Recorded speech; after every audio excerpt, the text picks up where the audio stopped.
various things that we cover. So instead of just talking about this happened and who did it, say a terrorist attack or an active shooter, we're really looking at the tradecraft involved. So we go into the attack cycle. We want to look at things like, how did they select the target?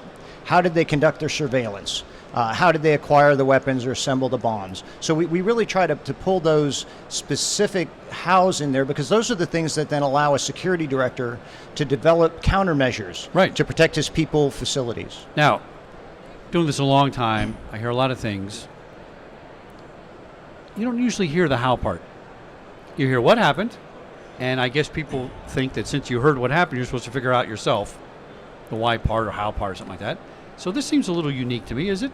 Well, I think so. It's a deep dive. There are a lot of people that are in this space and that cover this material, but even things like corporate espionage. A lot of people look at corporate espionage, but they're not really looking at the espionage tradecraft that was used in recruiting that employee or whatever. So that's really what we're looking at from all those various threats, is the how.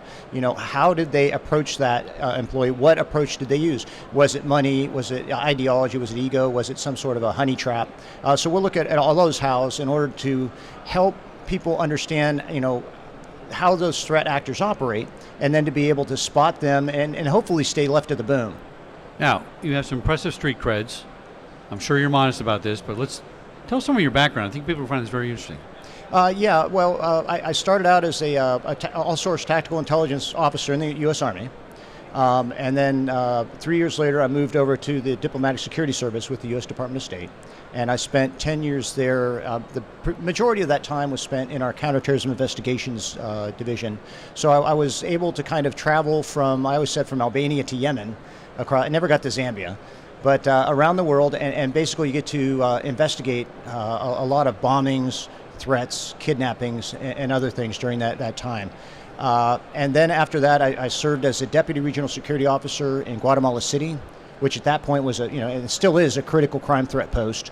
And then after I left the Department of State in 1998, I moved over to Dell Computer Corporation, where I was the protective intelligence coordinator for Dell Computer. Now, do you look at the world from 30,000 feet all day long, even when you're going down to the grocery store to buy milk? Are you always looking at it from up here saying, what's happening in my space? What's the big picture? Because that's what you have to do in intelligence, right?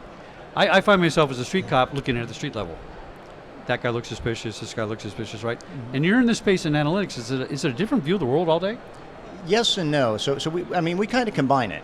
So what we're doing, if we're looking at something, say the Mexican cartels. Right. We are looking at the cartel dynamics and the big things that are moving the pieces and creating the violence down there, and then the impact that has on our clients as they're trying to operate, whether it's their people, their cargo, whatever down there. Right. But at the same time, we're also looking at the tactics involved. So, how did they, hit that cargo truck? Where are they hitting those cargoes? So we're also trying to be granular at the same time, and that's kind of where the lens part of our name comes in on the threat lens. So we're really trying to take that we're really strapped for is the 30,000 foot view, right? And then the threat lens, we're really trying to narrow it down for the things that a security director needs to focus on and understand and learn. Very cool stuff.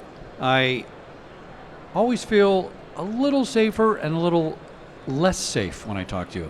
I must say, it's a balance though. So that's good, because you're the guy that knows what's going on, right? Give us your name and website one more time.